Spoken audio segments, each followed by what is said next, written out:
नमस्कार विद्यार्थी मित्रांनो.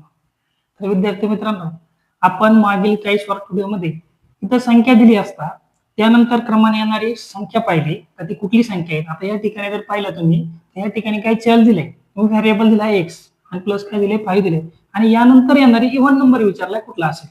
मग दिलेला नंबर पहिल्यांदा चेक करायचा कुठला नंबर दिलाय. तर काय दिले बघा या ठिकाणी x + 5 हा इव्हन नंबर दिलाय आणि त्यानंतर काय विचारलाय 12th नंबरचा इव्हन नंबर विचारलाय. मग अशा वेळेस काय करायचं दिलेला नंबर लिहून घ्यायचा x + 5 आणि त्यानंतर काय करायचं तुम्हाला किती नंबरचा विचारला इव्हन नंबर 12th नंबरचा. मग त्याचे काय करायचे तुम्हाला दुप्पट करायचे डबल करायचे त्याला. मग काय होईल x + 5 आणि 12 ची दुप्पट काय होईल तुमची 24 म्हणजे नंबर त्याला तुमचा x + 29. हा काय झाला तुमचा 12th नंबरचा इव्हन नंबर झाला. अगदी त्याच पद्धतीने आपण सेकंड एक्झाम्पल देखील सॉल्व्ह करणार आहोत. तर काय दिले 3x - 7 दिले.